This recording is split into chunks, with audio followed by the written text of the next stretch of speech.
I'm Kamala Harris, and I don't approve of this message. In fact, I kind of hate it. Hi, this is Tim. It's Kamala Harris. Good morning, Governor. Good morning, Madam Vice President. Listen, you weren't my first choice. To be honest, you weren't even in my top 10. But no one else wants to run as my VP because they all know I'm going to lose. You are the only one who is willing to be my running mate. Yeah, I mean, this is basically career suicide. But I did some dumb shit a few years back, and now I'm totally controlled by the deep state. And so they told me either I become your running mate or I get Epstein in a New York prison. Now, the fact that we're both radical communists is a slight problem, but I got some instructions from Big Daddy Barack. Basically, we're going to pretend that you're a normal American white guy. There's a bunch of things you did that we got to run away from here. You passed a law requiring tampons in the boys' bathroom in schools. You basically cheered on the George Floyd rioters who burned down your cities. You implemented a snitch hotline during COVID. And Tim, you signed a law that allows the state to take custody of children if their parents refuse to let them transition. I mean, what the f***, Tim? We got a lot of cleanup to do here. But listen, we already got the mainstream media gaslighting America into thinking that you're super normal. This is America's dad, America's football coach, and the teacher that's cool enough without trying to be cool. A lot of people have noticed this sort of down-to-earth, likable quality to him. Very moderate in Congress. A moderate Democrat. A centrist, but a more centrist. Kind of a centrist Midwesterner in persona. That's pretty funny because I'm weird as f***. Americans are dumb, Tim. They'll believe anything we tell them. They are so dumb, right? They think I'm black. Okay, so here's the plan. In order to hide your own weirdness, we want you to accuse Trump and J.D. Vance of being weird. Just say it over and over again. Weird, weird, weird, weird, weird. And then they start being weird. They're weird, weird, weird, weird, weird. Donald Trump's weirdness. Very weird, weird. It's just too weird. It's weird, weird. Okay, so how far left are we admitting to being here? Like, are we openly woke? We have to stay woke. Like, everybody needs to be woke. And you can talk about if you're the wokest or woker, but just stay more woke than less woke.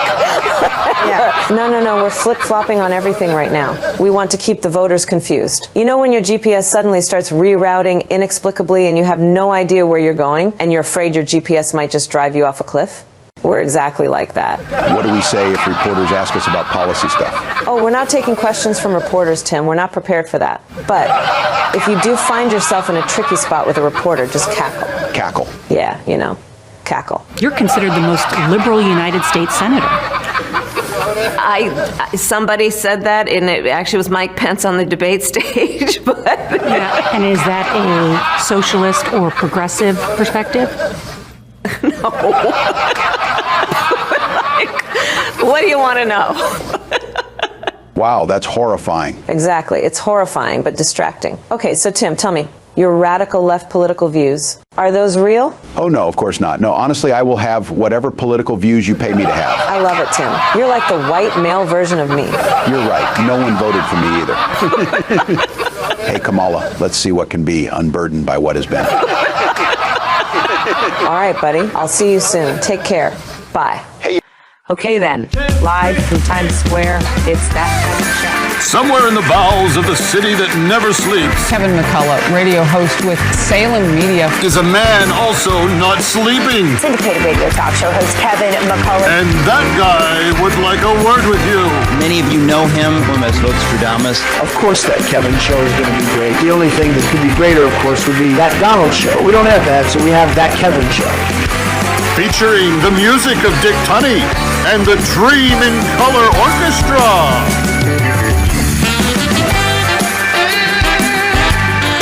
Just ahead, Inez Stepman and Mary Jo Guinchard talk Decision 24.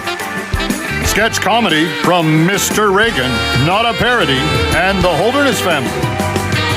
A new musical to energize your holidays, Jen and Peter Emerson. And making his debut, Jelly Roll in the Spotlight.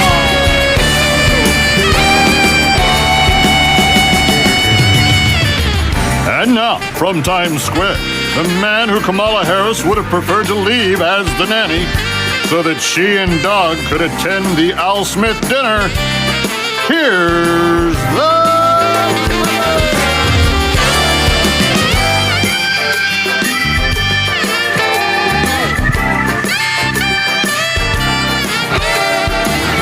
I'm not convinced that not having having Doug sit with the nanny was the reason she didn't go to the Al Smith dinner. But welcome to the weekend, friends. Kevin McCullough, glad to have you here. Did you notice the sporty mug I was just sipping my beverage of choice from? I'll never tell you what it is. If you watch this in the morning hours, via on demand or whatever, you may think it's coffee. I'm going to let you run with that. Sometimes I drink coffee at night. Sometimes I drink other things. Who knows? But if you would like one of these snazzy mugs, we're giving them away between now and the end of the year. And all you have to do to qualify to be in the drawing is to send an email to thatkevinshow@gmail.com and include your name and your mailing address and which mug you'd like to win. The white one with the red and black lettering, or the black one with the red and white lettering. And then if we draw your name, you get a mug sent to you. And I just want to say congratulations tonight to Wyatt from Northfield, Minnesota. He's got to be feeling the pain of the Walls experience in Minnesota. So Wyatt, to make your pain a little less obvious, we're going to send you the That Kevin Show mug of your choice. So thank you for sending and again, send those emails. Just put in the subject line mug or mug drawing or a mugsing. Whatever, mug has to appear in the subject line, and then put your address, your mailing address, and your choice of your mug, white with the black and red or the black with the white and red, and we'll take care of all that from there. All right. Very interesting week that we had this week. I don't know if you noticed, we're in the middle of a campaign, my friends, and it's only been going on for 4,293,218 days, but don't worry, we're getting close to the end. We're just 2 weeks from now, we're going to have a very clear idea of the outcome, and then we can start working on the next election. Yay! I'm kidding. We'll give it a break. But this weekend was a very interesting opportunity because there are no more debates. There are no more conventions. There are no more opportunities for the candidates to be out and about and competing with each other. They're just making their speeches and taking advantages of invites where they get to go. And this last week, I think it was on Thursday night, the Al Smith dinner, the famous Al Smith dinner, the roast, invited the two candidates as they normally do. You may remember Hillary Clinton, Donald Trump attended in the 2016 cycle. Joe Biden, Donald Trump attended in the 2020 cycle. And of course, Kamala Harris and Donald Trump had been invited again. Donald Trump accepted. Kamala Harris sent a video. Look. Your Eminence and distinguished guests, the Al Smith dinner provides a rare opportunity to set aside partisanship. Cool. Oh, sorry. Hey, what's going on? Who was that? Oh, sorry, Mary Catherine Gallagher. Mary Catherine Gallagher. It's so nice to meet you. Very nice to meet you, Mary Catherine. Right now I'm trying to record my speech for tonight's dinner. Oh, yeah, I know. I just want to say that I'm Catholic, and tonight is one of the biggest dinners next to the Last Supper. It is a very important dinner. Now, it's not unusual for the speakers to recruit comedians to help them with their material. That's not unusual. But the Kamala Mary Catherine Gallagher sketch was cringy. Kamala's a bad actress, and Mary Catherine Gallagher, I don't know that a lot of Catholics really like Mary Catherine Gallagher, the character. But anyway, that was cringe. You know, it wasn't cringe. Donald Trump, and he had people like Brian Stelter over at CNN singing his praises. That guy doesn't like him about anything.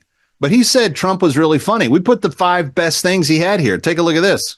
Well, I'd better wrap up because Mayor Adams told me earlier that I needed to make this one very quick, especially the city has reserved this room for a large group of illegal aliens coming in from Texas.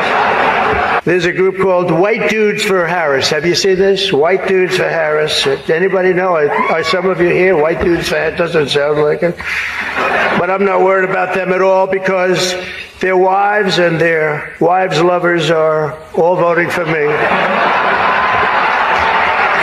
A major issue in this race is child care, and Kamala has put forward a concept of a plan. A lot of people don't like it. The only piece of advice I would have for her in the event that she wins would be not to let her husband, Doug, anywhere near the nannies. Just keep them away. That's a nasty one. Chuck Schumer is here looking very glum. It looks glum. But look on the bright side, Chuck, considering how woke your party has become. If Kamala loses, you still have a chance to become the first woman president. That's right, Chuck. You can still live the dream. You can still live the dream. Kevin McCullough, we've got a great show for you, friends. Straight ahead, we've got Inez Stepman, Mary Jo Guinchard. We've got sketch comedy from Mr. Reagan, the Holderness. We've got Jelly Roll in the spotlight tonight. You don't want to miss a single moment. Stay with us.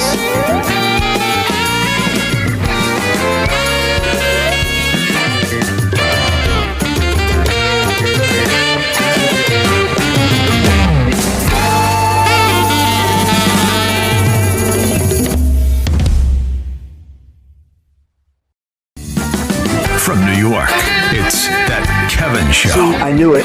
Come on, Kev. What's a few classified documents between friends? I told you all the time. I knew it. I knew he had some too. Here he is. That Kevin McCullough. Welcome back from Times Square. It's Kevin McCullough, and super glad to have you with us at That Kevin Show. And one of the reasons why we're having a lot of conversations about policy and the elections and all that stuff is because we're less than a month to go. And friends, I cannot entreat you heartily enough. It is important that you get out and vote and let your choice and expression be counted, because that is ultimately what it is to be a citizen, to help self-determine where we go as a country. You know that we like to check in with the Independent Women's Forum every week, and I am pleased to welcome back a longtime friend, Inez Stepman, who is the Senior Legal and Policy Analyst. That's a mouthful, Inez.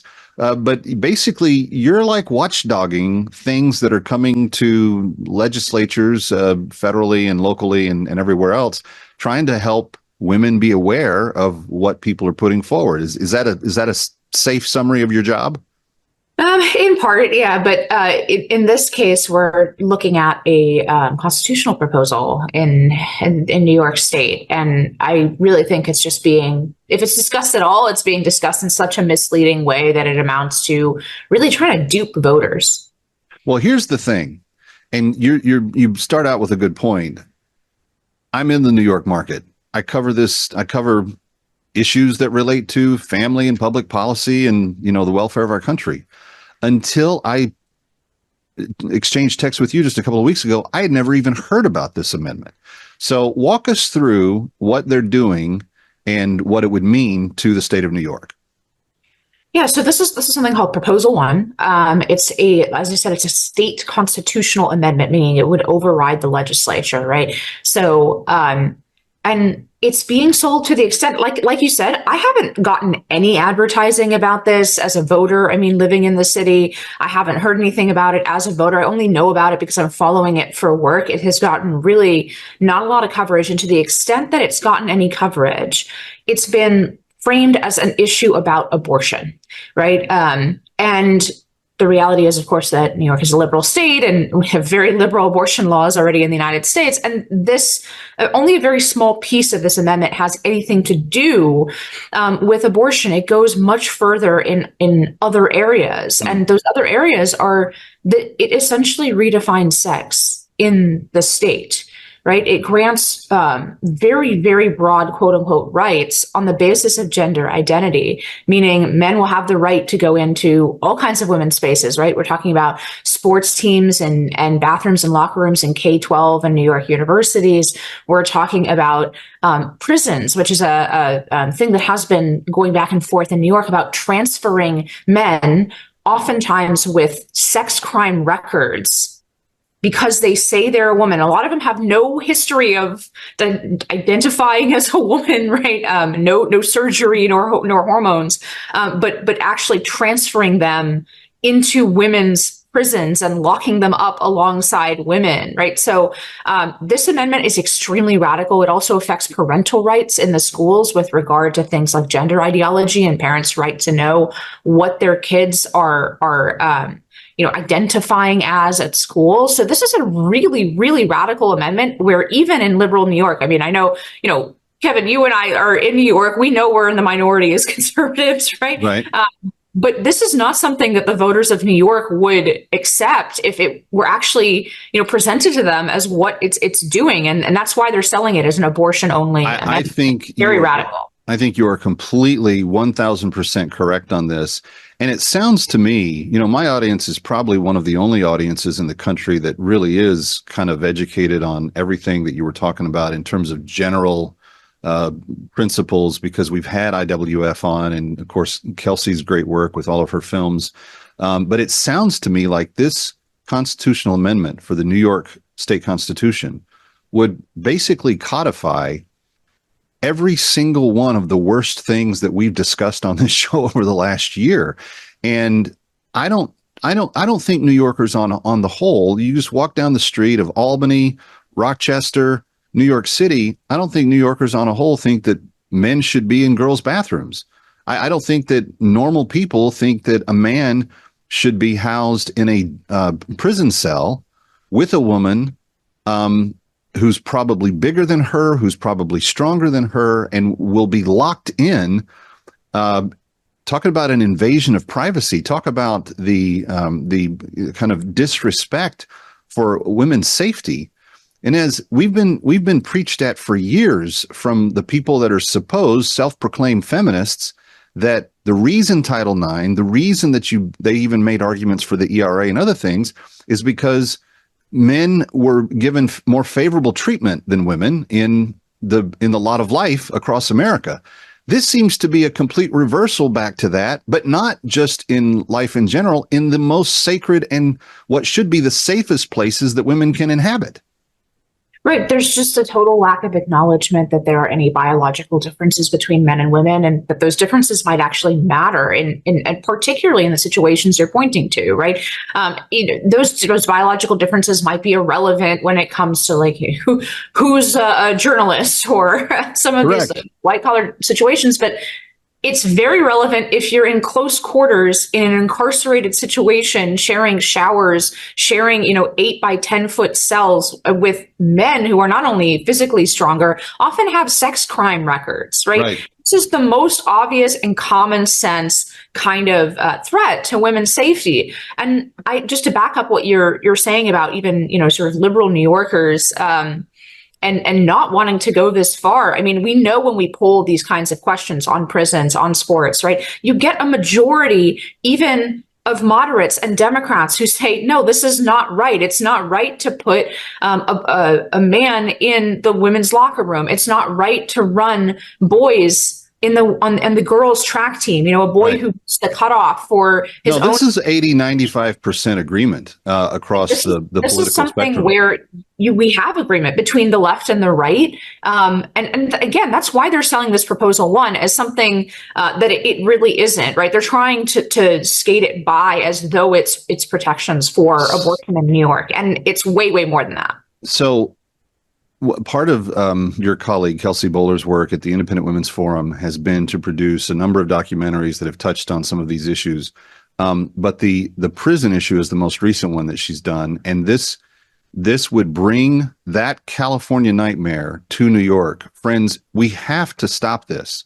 We have to spread the word, and you have to, and when we come back, I'm going to ask Inez, who's pushing this forward? What's the group behind it? Because it's not your average legislator didn't wake up in Orange County yesterday and go, oh, I've got an idea. Let's make this the constitutional amendment for the year.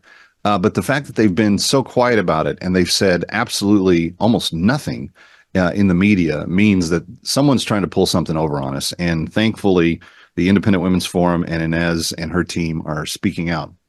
We're going to take a quick break.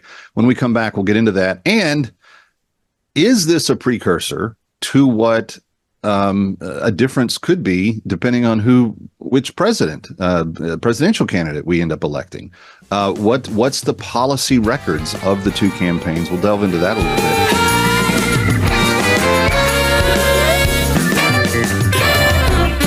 Stick around for more of That Kevin next.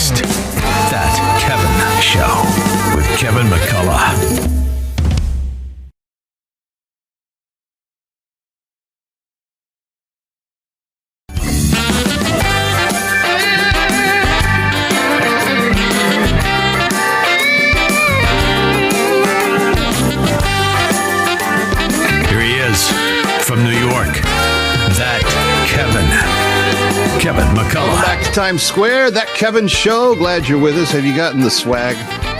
See, it's not a turban exactly, but it is how I come up with all of my political prognostications. It's my turban. ThatKevinStore.com if you want to get some of the swag, some of the gear.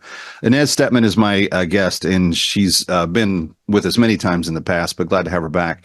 Inez, you've awakened us to the reality that in New York State, the voters here are going to they've got to weigh in on this amendment to the state constitution, because it's going to override the legislature. It's going to override basically the will of the voters going forward. And that's why it needs to be dealt with now. Who is putting it forward? Do we know anything about the groups, the dark, shadowy groups that have put this legislation together? Well, a lot of this comes from activist groups, right? In the same way, and I think in the last segment, you talked about my colleague Kelsey Bolar and her amazing work on putting forward some of these stories of women who have had men transfer into their prisons. In a lot of these issues, it's the ACLU, right? The New York ACLU. It's like trans activist groups. And so I don't have I don't know who's funding their side. But there's no real opposition in Albany. So the idea that they're going to be able to get it across pretty quietly is pretty easy. That's the problem when you have one party in charge of everything, friends. That's the problem. You don't have a stopgap measure. There's no brake on the wheel. It's just hell's bells, hair on fire, here we go. And that's what they've done. So what is the Independent Women's Forum proposing in terms of what we do? Just get out the word and beat it at the poll? Is there some place that people can call, email, get more information on? What's the call to action here? Yeah, so this is going to be on your ballot. And really the call to action is just read this proposal and think about what the consequences of it are, because this is really one of those situations where we're not seeing a lot of advertising. We're not seeing we're just hoping basically, or the proponents of this proposal are just hoping that people don't read it very carefully, and that they sort of look just at the title of it or the top line or the first line, and they don't see the radical consequences of, overriding parents' rights in schools, the putting boys in women's sports, right? And transferring men to women's prisons, the full recognition that there's no distinction between men and women, girls and boys under the law in New York State. And so it's really just a matter of informing people about the consequences, because I really believe that if voters read this carefully and if they understand the consequences of it, they will reject it, because it is radical. That's why they're not talking about the consequences. That's why we don't have a big blitz from, big Democrat money groups. I think they think the better strategy for them, and they might be right, is just not to talk about this and slip it through under the radar. Like so many things in Albany, the dead of night is the approach, the strategy that they employ to win. Let me quickly shift to the presidential race just for a second. President Trump, I believe, is on record as saying that he will roll back the Biden administration's policies, kind of blackmailing public schools into accepting the gender identity agenda. Do we know where Kamala Harris stands on any of this? I mean, at least today, she may have changed it from where she stood yesterday, but what's on this policy issue specifically, is there a distinguishable difference between the two candidates? Sure. Kamala Harris just went on The View and said that there's no daylight between her and the Biden administration. So, and she's been very participatory in the Biden administration's efforts to completely rewrite Title IX. Now, those efforts are on pause in about half the states because it's a huge overreach for a government agency, an executive agency like this, to redefine sex and to use Title IX to do something that's the exact opposite of the clear legislative intent. Thank you for making that distinction. So I don't know what the future of these regs are, regardless of the presidential election. I would hope that courts would strike it down as a clear overreach from the Biden administration. But in terms of the election, Kamala Harris endorses everything the Biden administration has done. She just told us yesterday that that's the case. So yes, there's an enormous difference. And actually, we at IW have launched a scorecard around this issue of men and women's sports specifically, but you can broaden it out to say basically the denial of sex differences and trying to push that idea into law. Because again, this is an issue where there isn't actually that much disagreement among the American people. It really is a small percentage of leftist activists who insist that we should be putting boys on girls track teams, right? And actually, the number of Americans who believe in those ideas is going down over time. In other words, there was a certain percentage of people who didn't want to seem mean, who wanted to be polite and nice and go along with this. But we're seeing, as the consequences are becoming clear to women and girls, Americans are going back the other way, right? This is a strong majority issue that goes well beyond the right. Stick around for more of That Kevin. Next, That Kevin Show with Kevin McCullough.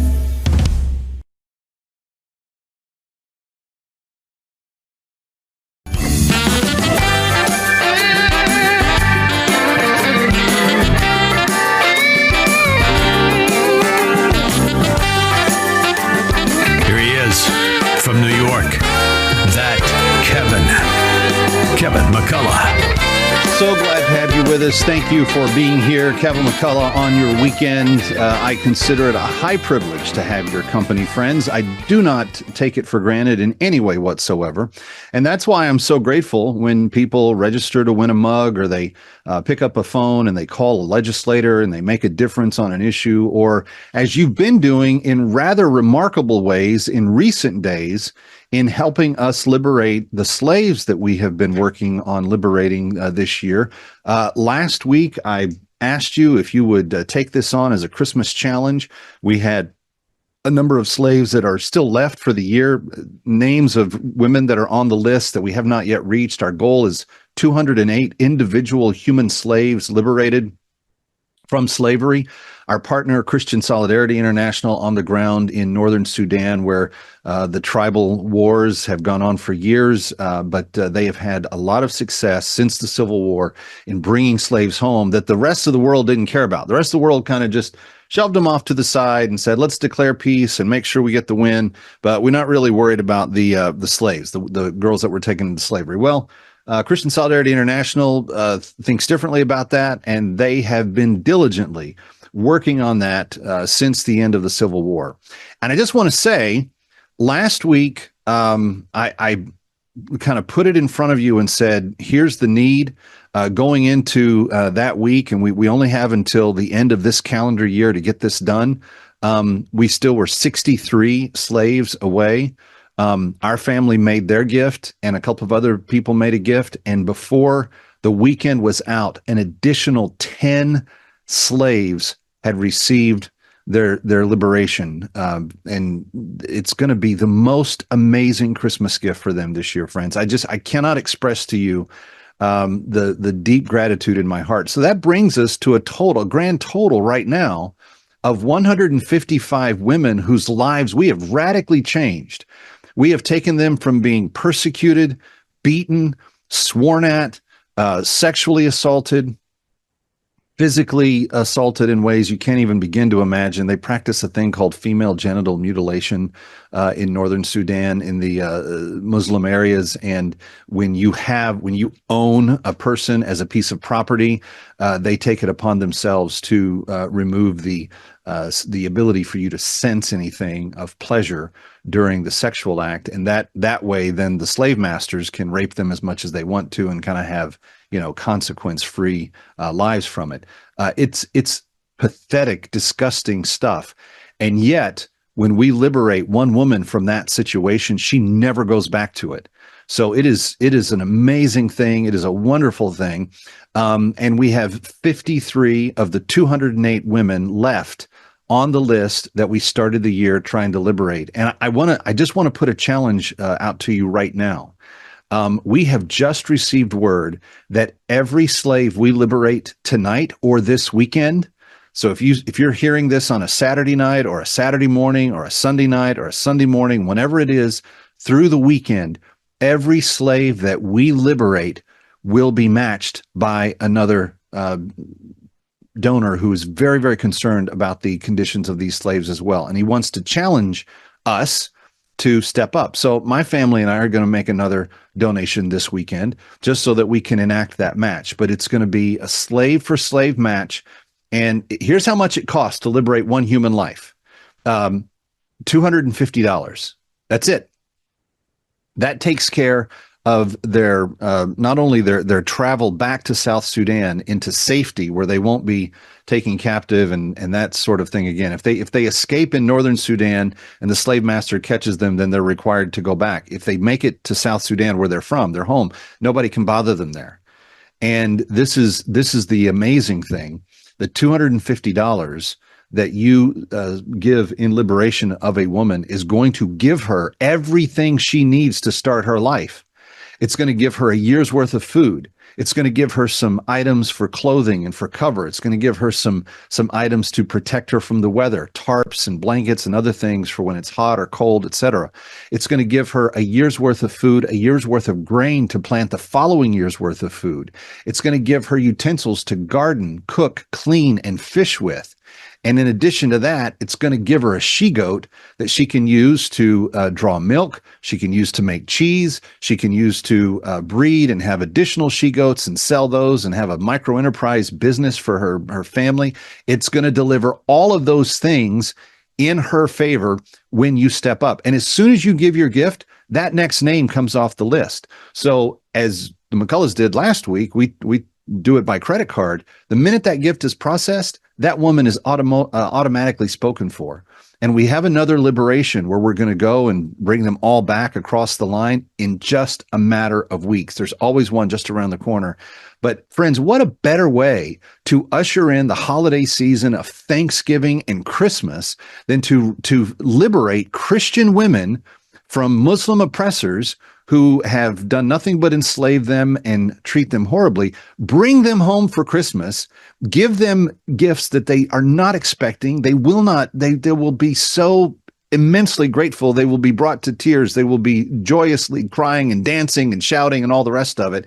And friends, you know that this works because we've done it every year for the last several. In fact, because of your generosity over the last few years, we have now liberated close to 4,800 women from slavery in just the last few years. 4,800 individuals that you and I and our listeners and viewers together came together and said, we're going to put an end to this right now.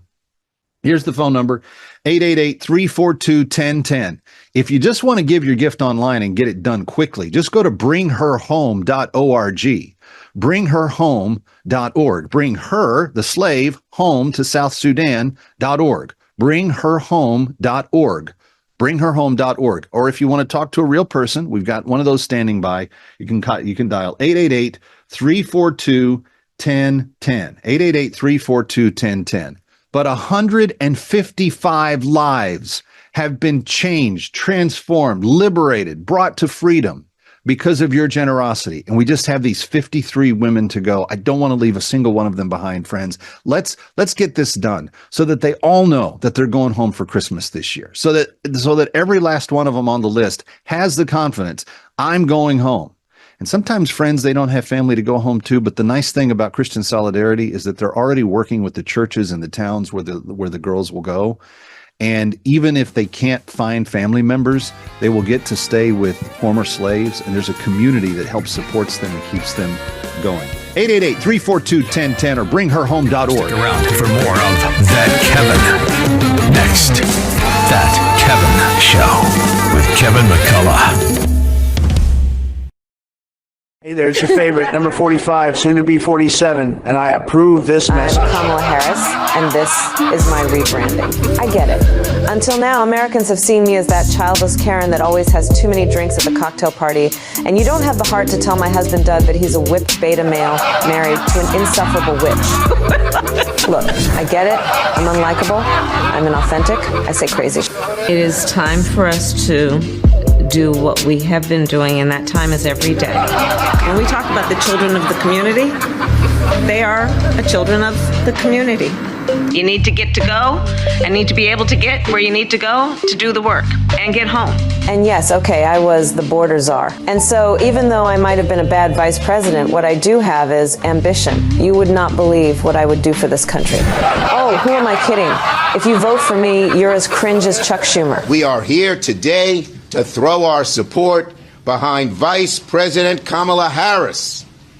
I'm clapping. You don't have to. Let's all see what can be, unburdened by what has been.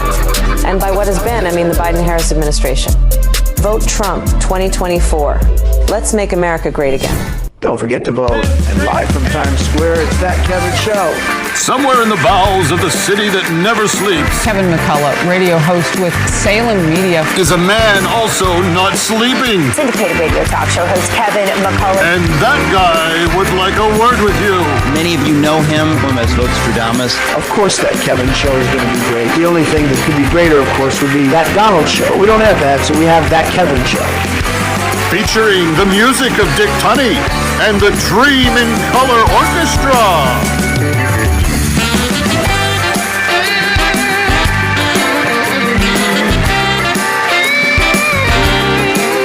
Still to come, Assignment Desk Weekend, sketch comedy from Mr. Reagan and the Holderness family. Producers of the new musical He Holds the World, Jan and Peter Emerson. And he's back with another round, Jelly Roll in the Spotlight.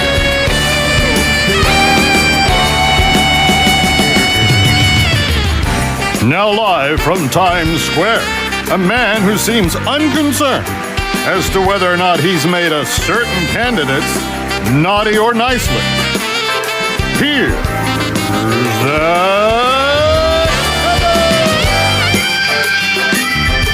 Well, thank you, Dave. Great to be back with you for hour number 2. Yeah, I'm not worried about making either Kamala Harris or Donald Trump's list, but evidently there are some people worried about making a list. I mean, Al Sharpton and Donnie Deutsch from MSNBC saying they're worried they're going to end up on Trump's list. What do they think he's going to do? Like hunt him down in the middle of the night? I have no idea. You know whose list I really don't want to be on? No. Tell me. I'll tell you. You want me to tell you? Tell me.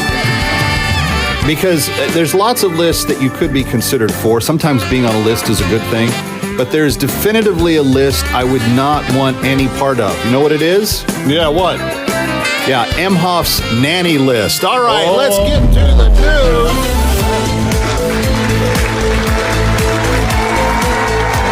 For Assignment Desk Weekend, I'm Kevin McCullough. With only 2 weeks until the election being complete, Kamala Harris, in light of polling that shows her losing her lead in all of the swing states, finally decided to sit for an interview with Bret Baier of Fox News. When asked 8 different specific questions about exact policies that she might implement to solve America's biggest problems, it became pretty clear that only one issue is on her mind. Democrats voted against that. Donald Trump's administration, even that Donald Trump acted. Donald Trump's from the Trump campaign, and Trump would say he did. Come out of Donald Trump. An individual, he spent $20 million. Donald Trump, if he preferred to run on a problem, he actually has no plan. And again, his policy was his would make them weaker. His plan, Donald Trump, that had. You've been in office for 3.5 years. And Donald Trump has been Donald Trump and his vice president. He is unfit to serve. That he is unstable. That he is dangerous with someone who professes to be a leader and it being about him. And watch any of his rallies. He's the one who tends to demean. He's the one who talks about it, suggesting he would turn what he has been saying about when he's speaking about the American people death. He has repeated it. That he has talked about. He has talked about. Disagree with him. This is about Donald Trump being. You say now he's unstable. He's unstable. Right? He's not stable. Let me ask you this. Donald Trump After is. Georgia minutes of talking to President Biden at a fundraising debate stage. Donald Trump is unconcerned about Donald Trump. With people who know him best, even people who worked for him, worked with him in this, and have said he is unfit, including his former vice president, for him to choose another running mate.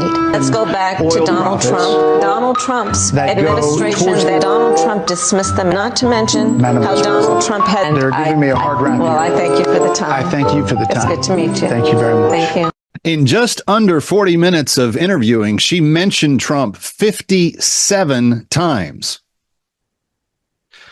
Her running mate, Governor Tim Walz of Minnesota, took shots at President Trump for some reason, blaming the former president as being the main reason his own mother has to wait by her mailbox for her Social Security check just in order to eat.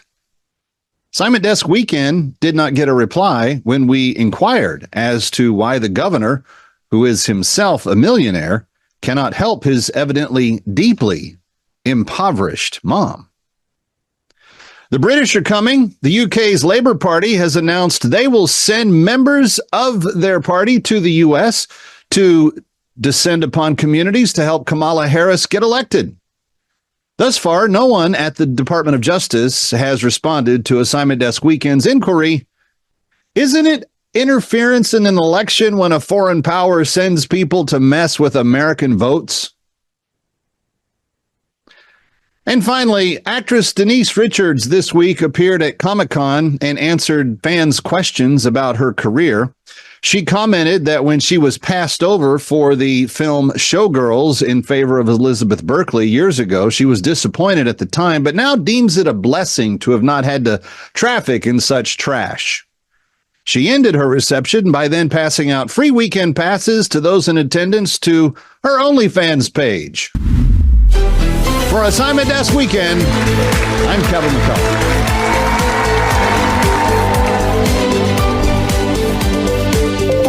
I used to be a Trump guy. I was MAGA all the way.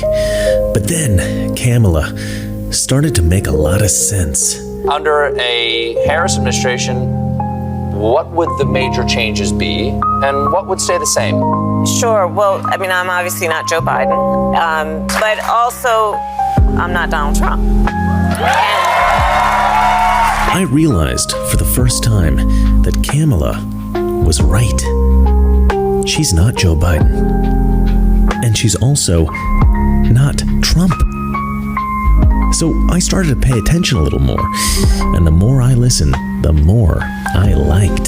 Does the U.S. have no sway over Prime Minister Netanyahu? The work that we have done has resulted in a number of movements in that region by Israel that were very much prompted by or a result of many things, including our advocacy for what needs to happen in the region. So profound.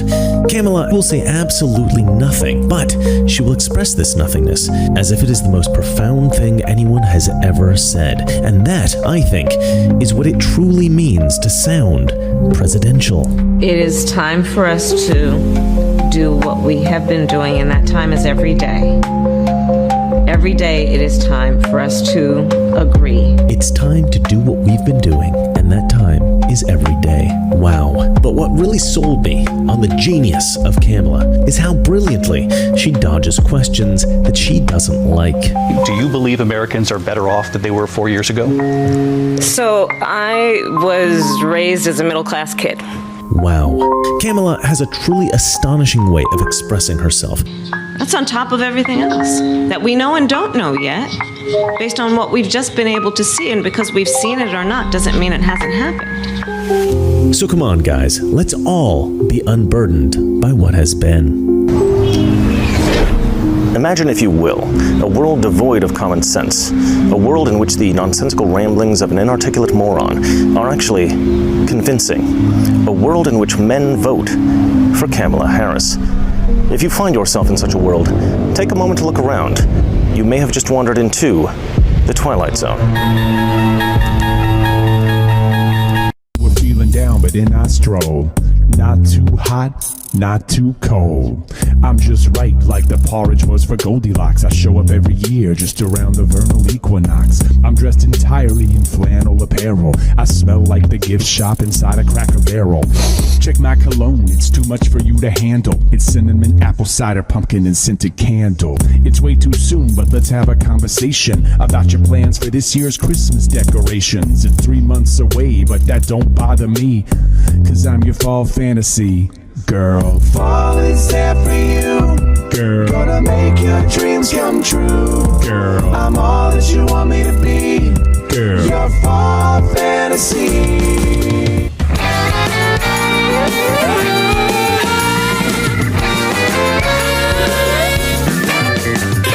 Ready or not, we'll be right back. That Kevin.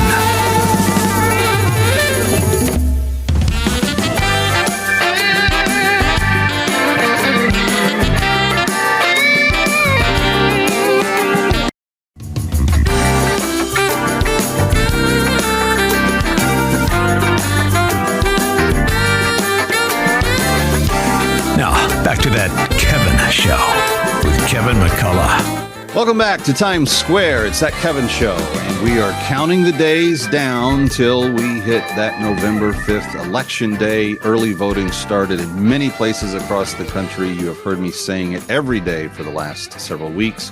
Get out and vote. Early vote by mail and early voting returns are looking very good for the country, but we have to maintain that momentum all the way through Election Day itself. But glad to have you with us. During this election cycle, I've had the chance to get to know some of the candidates in different races across the country that are working towards making government work better for the people. Novel idea that government would actually work for the people that elect it. And one of those is Mary Jo Guinchard, who's running in the 5th Congressional District in the state of New Jersey. And it's an interesting state to be running in, especially this go around. Mary Jo Guinchard, welcome back to That Kevin Show. Thank you so much, Kevin. And I am so happy to be here and with your viewers as well. Yeah. New Jersey's interesting because Donald Trump's largest rally of the entire election cycle came at Wildwood, there in the Garden State. But it is a state that borders the urban centers of Philadelphia and New York City. There are pockets that seem to be deep red, and there are pockets that seem to be deep blue. What is your sense, as you're out campaigning in your district and attending other things in the state, about the tenor of the election in New Jersey this go around? It's going to be a key state when it comes right down to it. It is going to be a key state, Kevin, and you can feel the energy and excitement like nothing ever. You're absolutely right. Wildwood, I was there at that rally when Trump spoke. It was energized. We spoke about that, in a prior interview. 120,000 is what I felt like it was, but I know it was north of 100,000 people. New Jersey is ready. They are so ready. I've been boots on the ground, making phone calls, knocking on doors, everything possible. And the sentiment is very much that they are ready to win it and turn this state red. The particular race that you're in, we're going to talk a little bit more about in just a minute, but I want to stay on the tone of the state, because in the Northeast, you have the Trump people making a play in ways that nobody thought they were going to just a few weeks ago. In just recent days, he's been in the heart of Detroit, the heart of Philadelphia, the heart of Chicago. He went out to California, a deeply blue state, and he's coming to Madison Square Garden, which is not in your state, but it's just across the river from a lot of your voters. Does this seem to indicate anything? Does the Trump team, from your vantage point, appear to think that these states are in play, these big, deep blue states are in play? And if so, does he have coattails for down ballot races like yours? I definitely think that it's all in play, or he wouldn't be there. And Madison Square Garden, what a phenomenal place to be. And, Bergen County, which is a big portion of my vote, it's almost 80% of CD5. We're kind of known as that extra borough attached to New York City. So it is very critical. It's sending a strong message. The issues are on our side, Kevin. As I've been boots on the ground, everyone wants that border shut down. They want inflation to get under control, and they want crime to get under control, which means allowing our police to do their job. And those are the three things I have been focused on this entire campaign. And Trump is the only one that is going to deliver all of that. And I'm going to be right there to help do whatever needs to be done as your next congresswoman. Yeah. The interesting thing about this race is that you have one of the strongest contrasts at the top of the ticket that I remember having in the modern era. You literally have a socialistic, progressive communist on one side, and you have the man who has more or less defined the America First movement as the head of the other ticket. And there's lots of chatter about who's supporting who and what ex-Republicans now are supporting Harris and all the rest of that. It seems to me, and I don't claim to be any kind of expert, but it seems to me that the everyday man is finding a greater home in the America First camp than the other camp. And you're seeing that in voter registrations. Republicans have passed Democrats in registrations nationwide. And I have to think that even with those registrations showing up, that amongst independents, there is still a strong leaning to move away from things that have not been working for the last 4 years and saying, I kind of remember that guy when he was there before. I'd like to have more of that. In the issues you've identified, immigration, crime, inflation, what is the story in your district on those three issues? How are they impacting the people that you're asking for the vote from? It's very impactful. And you're absolutely right about the America First movement that's happening. Who doesn't want America to be great? I say this all the time. It doesn't matter, where you're coming from. America First. We need to get back to our common sense. And that's what I'm hearing in my district. The crime they're very concerned about, but really number one is the border issue. But then you've got another pocket, because remember, I have Sussex County, Bergen, and a little bit of Passaic.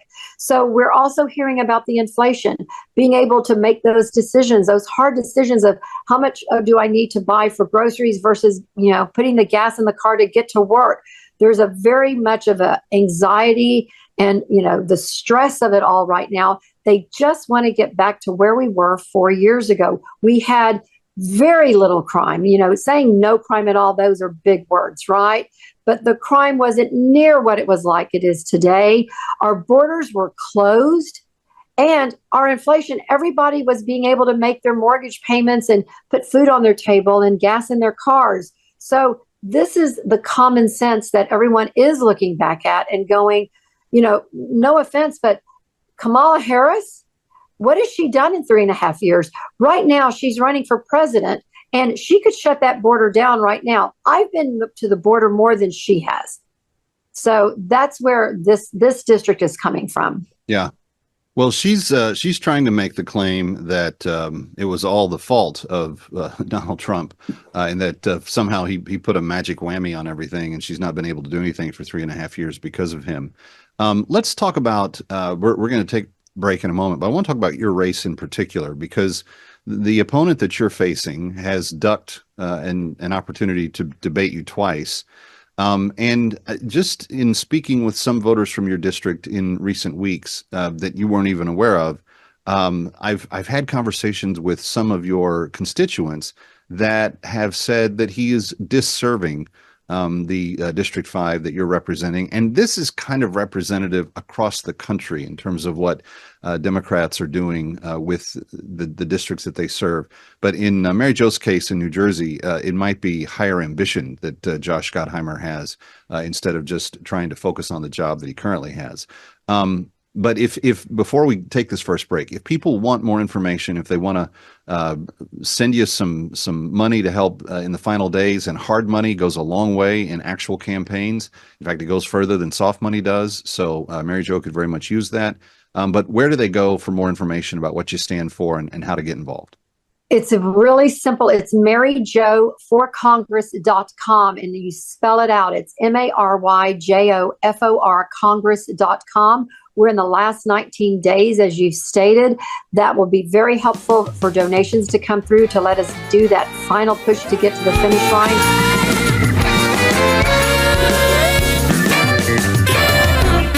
Stick around for more of That Kevin. Next, That Kevin Show with Kevin McCullough.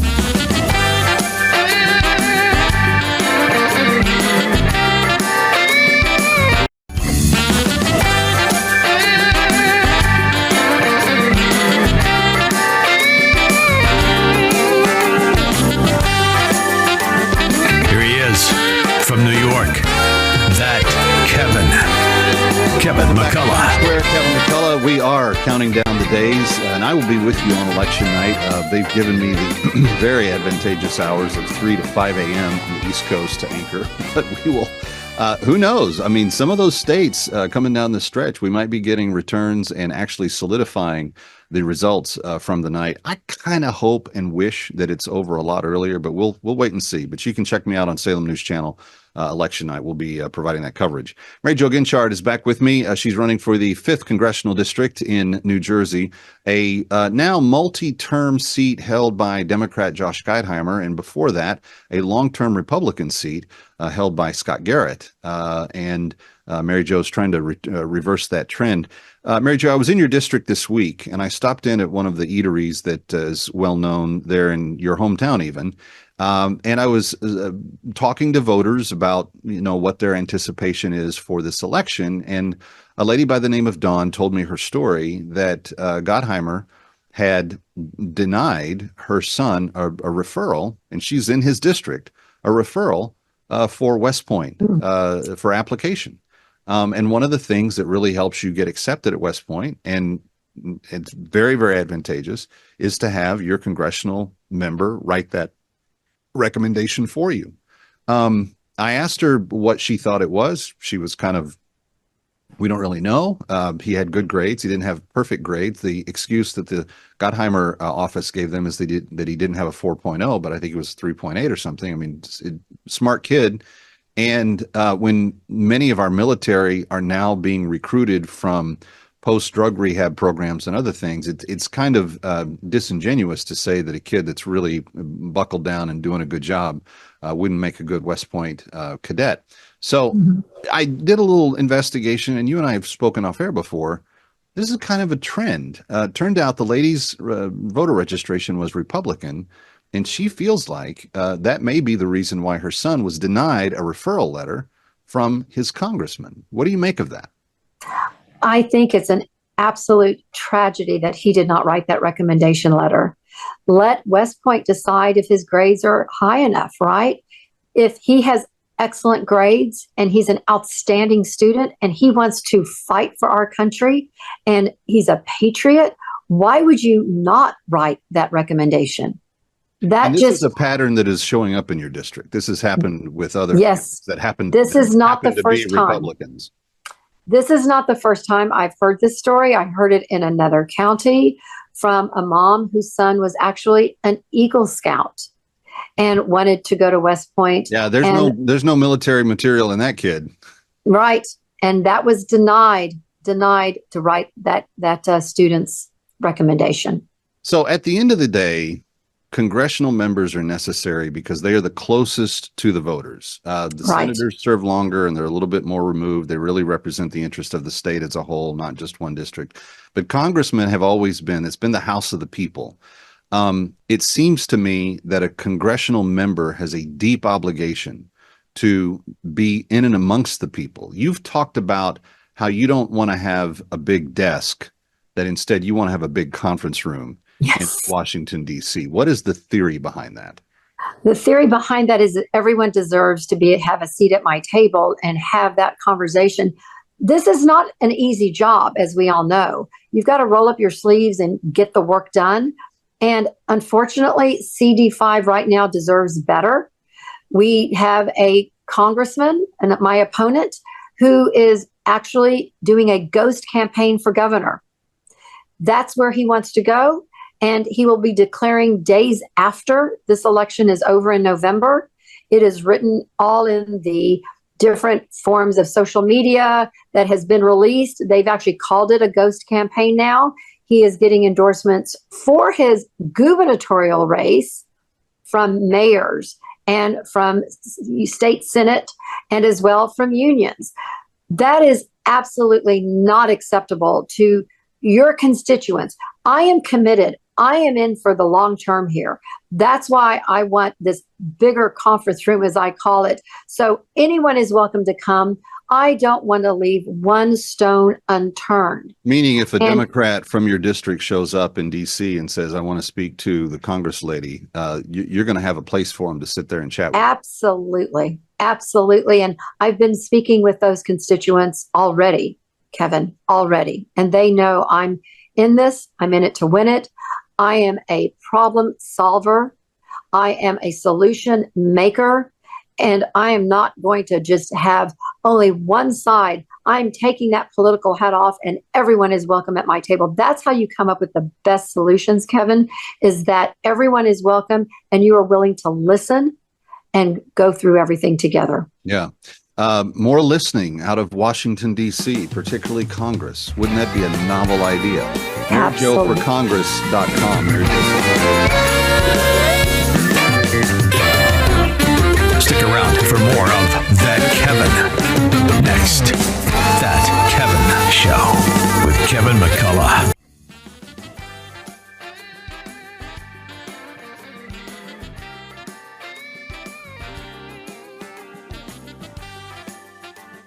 Here he is from New York. That Kevin McCullough. Welcome back to That Kevin Show. Very eager to be on location for a very special conversation, a few of them actually, as we think about the coming holidays, and I know it seems like that may still be a little bit off, but yet over the last number of years, between efforts in the world of TV like The Chosen and the specials that they've produced, last year's big mega film hit, Journey to Bethlehem, there has been this trend to get the Christmas narrative back into pop culture in ways that are more relevant, less cheesy, and maybe more effective in terms of the goals that the gospel lays out. Well, that same energy is now coming to the musical stage, maybe even Broadway. And I'm excited to talk to two people that are going to be here to discuss this with me.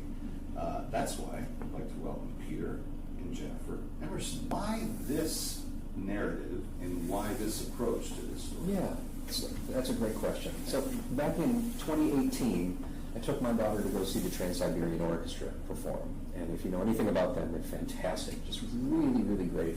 They've been on the road for 25 years. Lights, lasers, LED, spectacle, soaring guitar solos, pyrotechnics, all of that stuff. Lifting the guitars over the audience on 150-foot platforms, and it's amazing. And I'm watching it and I'm thinking, this is just really fun. It's really spectacular. And I'm like, oh, that's really cool. And I was like, well, yeah, I can do that. And the next thing that they did, and I was like, oh, that's great. Yeah, I can do that. And by the end of it, I'm thinking, why am I not doing this? And, you know, they have 18 to 20 tractor trailers full of great stuff that they're bringing in. It's a big spectacle, and they're playing arenas in front of 25,000 people at a pop. And I'm talking to the people around me before the show, and they say, yeah, this is our 13th show that we've been to, and we bring the family every year. It's become our tradition. It's sponsored by the Hallmark Channel, and they got lots of resources and everything behind it. Everybody's happy. It's great. It's fantastic. I'll go see them every opportunity that I have. But what struck me, other than the fact that they're doing it and I wasn't, was that their Christmas production was more about the spirit of Christmas, and happens at Christmas every year, but it really isn't about Christmas. And so I set out, I was like, well, how can I use my gifts? How can I use my talents and skills and put something together that, like as I've said, is high energy, family friendly, and God-centered. Unto us a child is born. To us a son is given. And the government shall be on his shoulders. And he will be called Wonderful, Counselor, Mighty God, Everlasting Father, Prince of Peace. Jennifer, this man that you're sitting with is your beloved, and you're happily married. And when he brought to you this idea and said, we've got to do this, you're the attorney, accountant, bean counter. What was going through your head? Because I know, being part of the Broadway Association in Manhattan, I know what it costs to do full-scale shows, and I know to eventually get into one of the 38 spaces on Broadway, that's a big, big adventure. So did you just see like dollar signs going off in your head, like, what do we have to do? When I first heard the music for He Rules the World, I mean, I was just, within a song, I was just transported in my mind. I could picture myself in a theater, surrounded by other families. I could see we have 2 daughters, but we have a younger daughter, who at the time was 6. And I was like, this is something that I could see, like, you know, Anna sitting next to us enjoying this. I could feel the emotion of that. And I'm very selective about where we'll take her. And it's hard to find age-appropriate, great entertainment options. Right. And I was like, I know I'm not the only parent that feels that way. We're not the only parents that feel that way. And I said to him, I was like, Peter, like, we need to bring this to stage. And he said, well, yeah, I know, but how?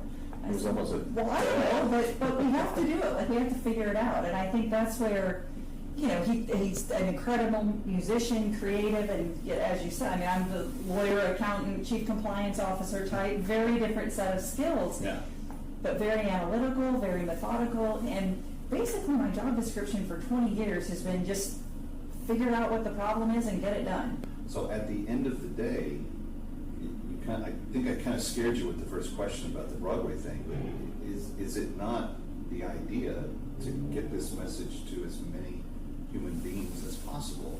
Yeah, and it brings the greatest story of hope to them. No, actually, that didn't scare me at all. I would love for this to be on Broadway. That just hasn't been on the radar. I'm thinking more in terms of the Trans-Siberian model of having 2 units crisscrossing the country, touring for 6 weeks every year. Maybe starting off installing it in Branson, Missouri, or Lancaster, Pennsylvania. What we know we have is something that's a great message, that is absolutely a lot of fun for us to do, but a lot of audiences for everyone else. that have had the chance to see it. They're just raving about it. The 12-year-olds coming out telling us that the guitar is their new favorite instrument, and I'm done with that. We got introduced to Kevin Sorbo. We were supposed to have a 10-minute Zoom call with him, and an hour later, he's like, "Man, this is great. Yeah, I'm in. Let's do it." Well, his name's Kevin. How could he go wrong? How can he go wrong? Especially on that Kevin show. And if you think that's fun, ask his wife Sam about whether or not people should ever homeschool their children. You won't get out of that conversation anytime soon. So next steps, you've got a big red carpet event that we're obviously here for now. What is the timeline? What's the next couple of iterations? We'll be back here in Waco December 11th through 14th for 5 performances. Okay.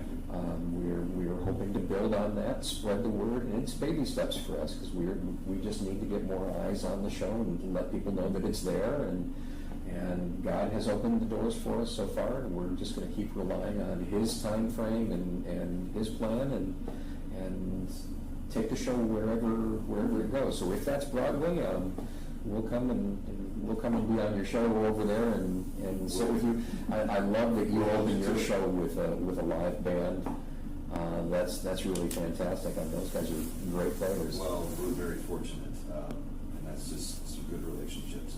So Peter and Jennifer Emerson, thank you for what you're doing. Thank you for stepping into the arts and pushing forward on the culture. Ready or not, he'll be right back.